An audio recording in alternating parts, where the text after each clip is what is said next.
अब हम देखते हैं एल्काइंस।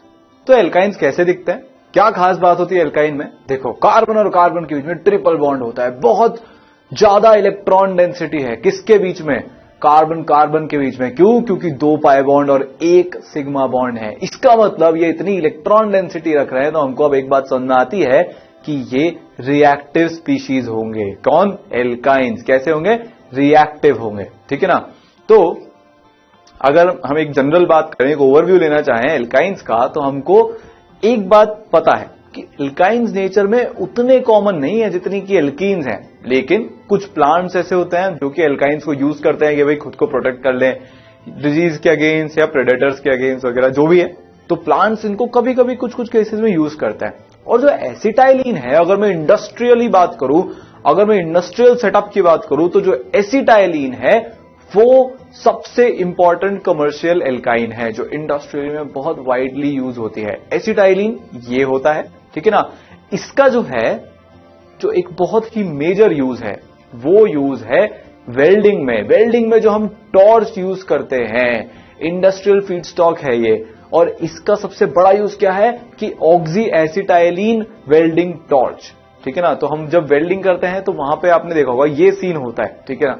ये कोई भाई साहब है वेल्डिंग कर रहे हैं, तो वो जो आगे आग निकल रही है, तो उसके अंदर जो फ्यूल होता है, जिसके कारण भाई हम किसी फ्यूल को जलाएंगे तभी तो हीट प्रोड्यूस होगी, तो वो जो फ्यूल होता है वो ऑक्सीजन और एसिटाइलिन का मिक्सचर होता है। हम एसिटाइलिन को जलाते हैं वेल्डिंग में, इसका बहुत प्रोमिनेंटली यूज होता है। ये सीन आपने कभी ना कभी कहीं ना कहीं देखा होगा, ठीक है ना।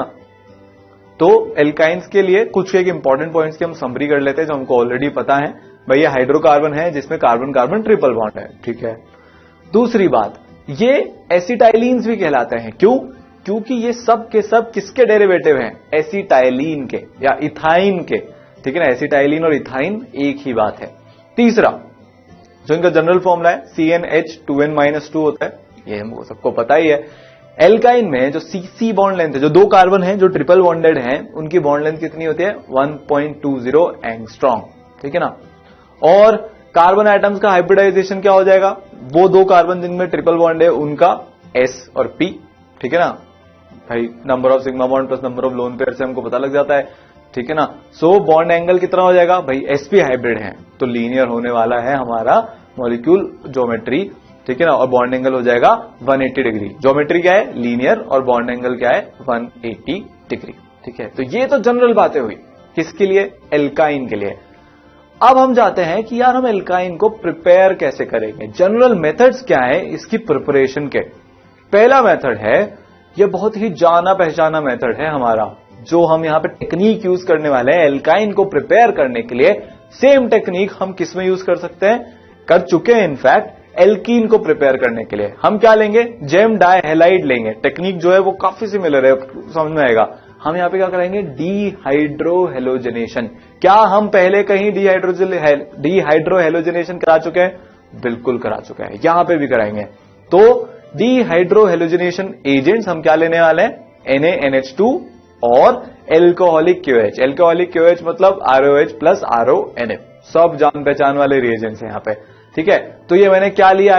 ये मैंने लिया एक जेम डाई हैलाइड। एक ही कार्बन पे 2 हेलोजन, इसलिए क्या कहलाया? Gem die halide.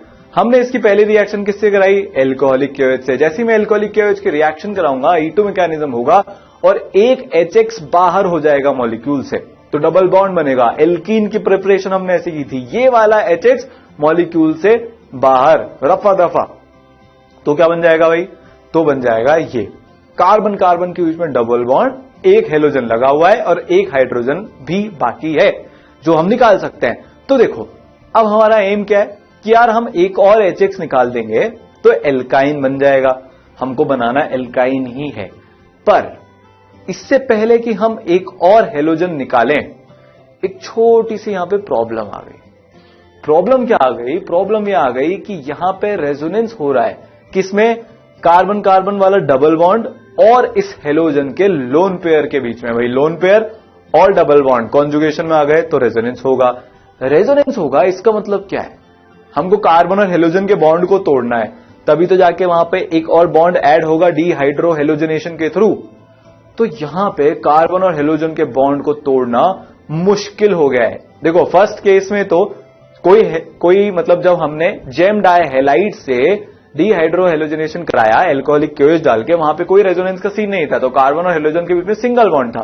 पर अब एक डबल बॉन्ड आने के बाद यहां पे कार्बन और हेलोजन के बीच में पार्शियल डबल बॉन्ड कैरेक्टर आ गया है बिकॉज ऑफ रेजोनेंस, मतलब बॉन्ड स्ट्रांग हो गया है, तो ये रेजोनेंस से स्टेबलाइज्ड है। क्या बोलते हैं इसको? Vinyl halide. तो विनाइल हैलाइड जो है वो क्या है? Resonance stabilised. कार्बन हेलोजन के बीच में partial double bond character, partial double bond character मतलब बॉन्ड स्ट्रेंथ ज्यादा। तो अब यहां पे आपका एल्कोहलिक क्यूएच से काम नहीं चलेगा, आपको एल्कोहलिक क्यूएच से स्ट्रॉन्गर बेस लेना पड़ेगा, स्ट्रॉन्गर रिएजेंट लेना पड़ेगा जो कि रेजोनेंस के बावजूद भी HX को हटा दे।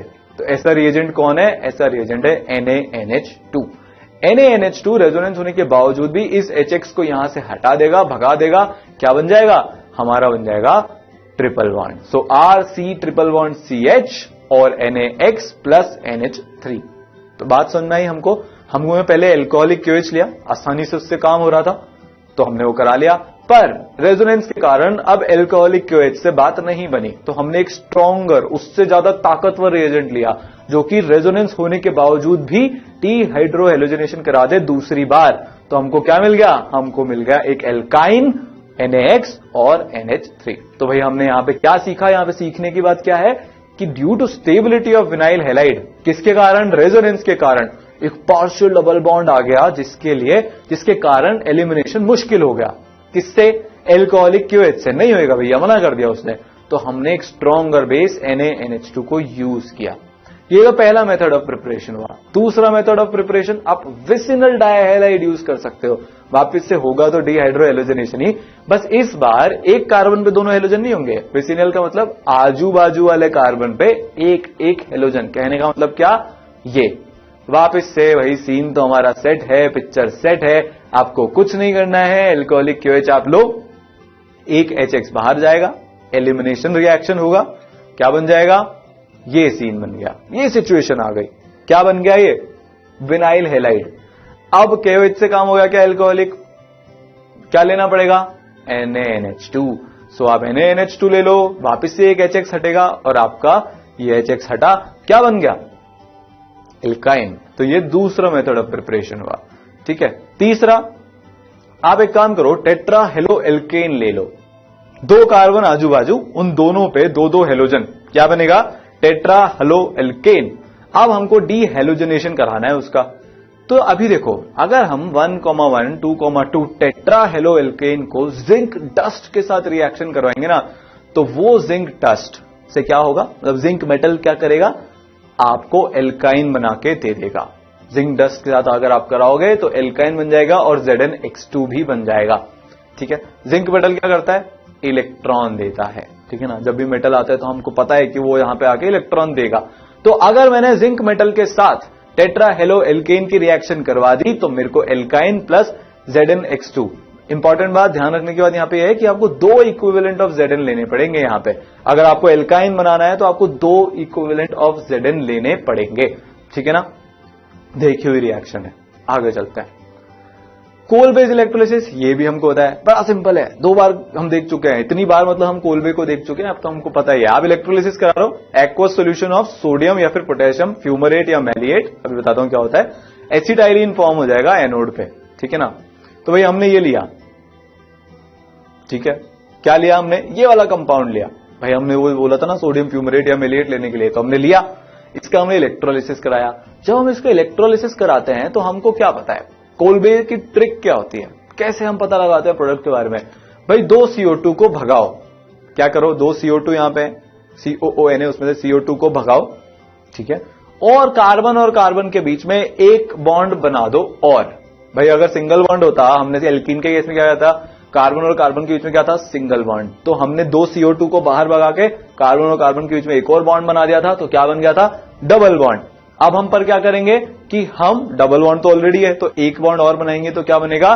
ट्रिपल बॉन्ड बनेगा। और आपको क्या मिलेगा? एसिटाइलिन मिलेगा, CO2 मिलेगा, NaOH मिलेगा और H2 मिलेगा।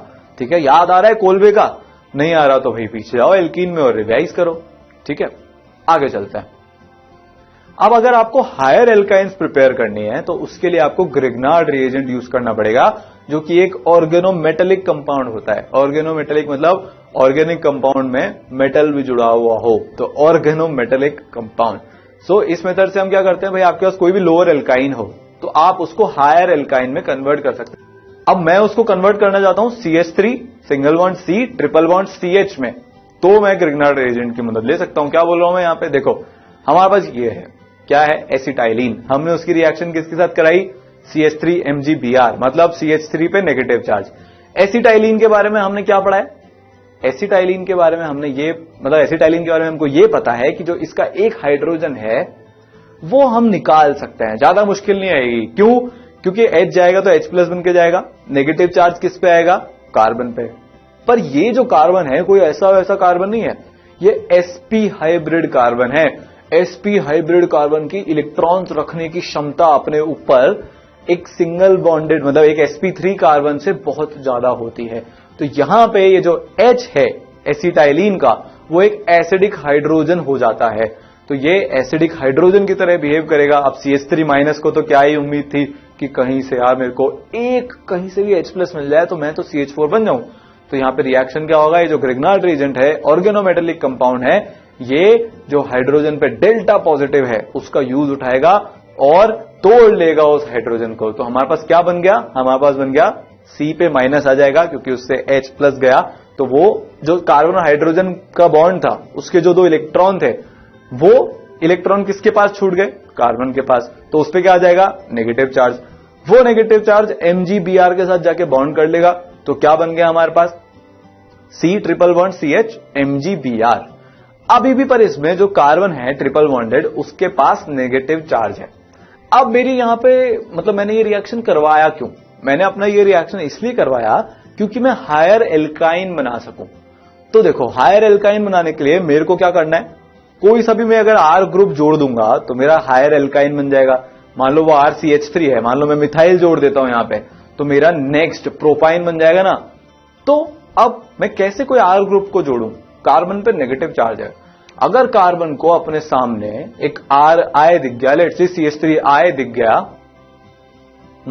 कार्बन सोचेगा यार एक कार्बन हेलोजन से बॉन्डेड है, ठीक है, मैं बेचारा एक कार्बन मेरे पे नेगेटिव चार्ज है, ये कौन सी जस्टिस वाली बात है, ये तो बहुत अन्याय है। तो वो क्या करेगा, कार्बन जिस पे नेगेटिव है वो जाके RI पे अटैक कर देगा, हेलोजन इलेक्ट्रॉन लेके बाहर हो जाएगा और कार्बन कार्बन के बीच में बॉन्ड बन जाएगा। तो मेरा फाइनल प्रोडक्ट क्या बनेगा, मेरा फाइनल प्रोडक्ट बनेगा RC triple bond CH plus MgBrI।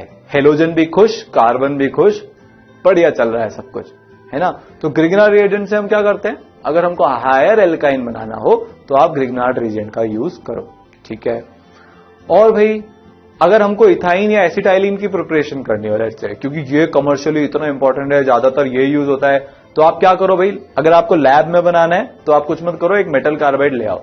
Metal carbide मतलब लेट्स से CaC2, ये एक मेटल कार्बाइड होता है। तो जो एसिटाइलिन है वो लेबोरेटरी में प्रिपेयर हो सकता है, आपको कुछ नहीं करना है, एक मेटल कार्बाइड लाना है, कैल्शियम कार्बाइड हम ले लेते हैं, उसमें पानी डाल दो या फिर उसको पानी में डाल दो, आपका क्या बन जाएगा, एसिटाइलिन बन जाएगा। कैसे होगा, CaC2 प्लस 2H2O, क्या बनेगा यहाँ पे बनेगा एसिटाइलिन मतलब CH triple bond CH plus calcium hydroxide मतलब CaOH होल ट्वाइस। ऐसा कैसे हुआ भाई, CaC2 एक आयनिक कंपाउंड है, Ca पे क्या होगा, +2 का चार्ज, तो -2 का चार्ज किस पे होगा, C2 पे, ठीक है ना। तो वो कैसा दिखेगा, ऐसा, कार्बन कार्बन के बीच ट्रिपल बॉन्ड और दोनों कार्बन पर नेगेटिव चार्ज। अब जो बेचारा पानी है उसके पास और कोई ऑप्शन नहीं है, वो एसिड की तरह बिहेव करेगा ही सही, क्योंकि कार्बन को फिर से लग रहा है कि मैं यहां पे नेगेटिव चार्ज लेके बैठा हूं और जो पानी का ऑक्सीजन है वो कैसे न्यूट्रल होकर बैठ सकता है भाई, ऑक्सीजन को नेगेटिव चार्ज ज्यादा पसंद है, तो दोनों का भला होएगा ना। तो कार्बन अपना नेगेटिव चार्ज किसको दे देगा, ऑक्सीजन को दे देगा। ऑक्सीजन से क्या लेके आ जाएगा, मतलब H2O से क्या लेके आ जाएगा, H प्लस लेके आ जाएगा, तो क्या बनेगा, OH माइनस। तो मतलब 2 OH माइनस बन गए, वो 2 OH माइनस किसके साथ बॉन्डिंग कर लेंगे, कैल्शियम के साथ। तो हमारा क्या बन गया, acetylene plus CaOH whole twice, ठीक है। अगला है, आप हेलोफॉर्म से भी बना सकते हो। जो हेलोफॉर्म होता है, क्लोरोफॉर्म जैसे CHCl3, तो वो क्या हो गया, क्लोरोफॉर्म। क्लोरोफॉर्म तो बहुत फेमस है, जो भी पिक्चरें देखता है उसको पता होगा कि क्लोरोफॉर्म क्या होता है। वही जिसको हम रुमाल में डालते हैं फिर किसी की नाक पे रख देते हैं तो वो बेहोश हो जाता है, वो वाला क्लोरोफॉर्म। ठीक है ना। इससे कैसे बनाते हैं, देखो अगर आपको प्योर एसिटाइलिन ऑब्टेन करना है तो आप या तो आयोडोफॉर्म ले लो या क्लोरोफॉर्म ले लो और उसको हीट कर दो किसके साथ, सिल्वर पाउडर के साथ। ठीक है, तो यहां पे क्या चल रहा है भाई, CHI3 आयोडोफॉर्म लिया हमने, दो इक्विवेलेंट आयोडोफॉर्म के लिए भाई, दो आपको दिख रहे हैं ना, CHI3 + 6Ag + I3CH ये हमने लिया, तो यहां पे क्या बनेगा 6AgI। जितने भी आयोडीन हैं वो कार्बन का साथ छोड़ के किसके पास चले जाएंगे, बोलो, सिल्वर के पास। भाई उनको सिल्वर के पास रहना ज्यादा पसंद है तो वो सिल्वर के पास चले जाएंगे। कार्बन के पास दुनिया में और कुछ बचा नहीं, वो अपने दूसरे कार्बन जो कि इक्वली तड़प रहा है क्योंकि उसके यहां से भी आयोडीन भाग गए, तो वो दोनों आपस में आएंगे और ट्रिपल बॉन्ड बना लेंगे। मंजर कुछ ऐसा है, देखो ये एक CHI3, ये एक दूसरा CHI3, इनकी जिंदगी बढ़िया चल रही थी, पर एकदम से क्या हुआ, ये यहां पे सिल्वर आ गया। अब ये जो सिल्वर है और ये जो आयोडीन है, इनका जो याराना है बहुत ही तगड़ा है भैया, बहुत, इनको साथ रहने की बहुत इच्छा होती है, साथ घूमते फिरते हैं। तो यहां पे होगा क्या कि ये जो सिल्वर है आयोडीन को अपने पास बुला लेगा कि तुम कार्बन को छोड़ो मेरे पास आ जाओ, तो आयोडीन जो है चले जाएंगी। अब अगर मैं 6 सिल्वर ले लूंगा तो वो 6 की 6 आयोडीन को अपने पास बुला लेंगे, 6 की 6 आयोडीन को बुला लेंगे, तो होगा क्या सीन होगा ये भाई, 6 सिल्वर लिए तो 6 के 6 आयोडीन जाके क्या बन गया, लिए उन्होंने 6AgI। तो 6AgI, आयोडीन खुश, सिल्वर खुश। नाखुश कौन है, कार्बन। कार्बन के पास किसका सहारा है, दूसरे कार्बन का, तो दोनों कार्बन पास आएंगे, अपना ऑक्टेट कंप्लीट करेंगे, ट्रिपल बॉन्ड बनाएंगे, तो फाइनल प्रोडक्ट हमारे पास क्या मिल गया, 6AgI + CH triple bond CH। तो ये तो हमारे मेथड्स ऑफ प्रिपरेशन हुए एल्काइन के। अब अपन नेक्स्ट देखते हैं कि भाई एल्काइंस की फिजिकल प्रॉपर्टीज क्या होती हैं। पहली फिजिकल प्रॉपर्टी तो ये है कि ये रिलेटिवली नॉन पोलर है। किसके कंपैरिजन में बात हो रही है यहाँ पे, एल्काइल हैलाइड और एल्कोहल, वो ज्यादा पोलर होते हैं, और ये वाटर में इनसॉल्युबल है, काफी हद तक इनसॉल्युबल है। क्यों ऐसा हो रहा है, वाटर क्या है, एक पोलर सॉल्वेंट है, एल्काइंस क्या है, काफी हद तक non polar. Like dissolves like वाले रूल को याद करो, तो जो एल्काइंस हैं वो उनमें सॉल्युबल होने की उनकी टेंडेंसी ज्यादा रहेगी जो कि खुद नॉन पोलर हैं। अब नॉन पोलर सॉल्वेंट्स हमको कहां मिलते हैं, ऑर्गेनिक सॉल्वेंट्स। ऑर्गेनिक सॉल्वेंट ज्यादातर नॉन पोलर होते हैं, तो इसलिए नीचे लाइन लिखी है, they are quite soluble in most organic solvents. Ether हो गया, इथाइलिन क्लोराइड हो गया, क्लोरोफॉर्म हो गया, अल्कोहल हो गया, एसीटोन हो गया, ये पानी जितने पोलर नहीं है, तो ऑर्गेनिक सॉल्वेंट्स में ये जाके सॉल्युबल हो जाते हैं। तो ये तो पहली फिजिकल प्रॉपर्टी हुई। दूसरी फिजिकल प्रॉपर्टी बहुत सिंपल है, एसिटाइलिन, प्रोपाइन और जो ब्यूटाइन्स होते हैं वो रूम टेम्परेचर पे गैसेस होते हैं, जैसे कि इनके भाई बंधु एल्केन और एल्कीन होते हैं। ठीक है ना। तो हमने क्या देखा, मेथड्स ऑफ प्रिपरेशन हमने देख लिए। भाई आप डीहाइड्रोहेलोजनेशन करा लो जेम डाइहैलाइड्स का, बिसनल डाइहैलाइड्स का, ठीक है ना, टेट्रा हेलो एल्केन्स का, आप जिंक डस्ट के साथ रिएक्शन करा लो तो आपको एल्काइल्स मिल जाएंगे। फिर भाई हमने लेबोरेटरी प्रिपरेशन मेथड देख ली है कि आप कैल्शियम कार्बाइड के साथ रिएक्शन करवा लो। फिर हमने देख लिया आप सिल्वर के साथ क्या करो, सिल्वर के साथ आप रिएक्शन करा लो किसकी, क्लोरोफॉर्म या आयोडोफॉर्म की, कोल बेस्ड इलेक्ट्रोलिसिस करा लो। तो ये हमने जनरल मेथड्स ऑफ प्रिपरेशन देखे। अब हम जाते हैं कि यार इनकी केमिकल प्रॉपर्टीज क्या होती है। फिजिकल प्रॉपर्टी भी अपन ने देख ली कि भाई ये जनरली ऑर्गेनिक सॉल्वेंट्स में सॉल्युबल होते हैं। पहले 3 मेंबर क्या होते हैं इसके, वो गैसेस होते हैं रूम टेम्परेचर पे। अब हम जाते हैं केमिकल प्रॉपर्टीज की तरफ।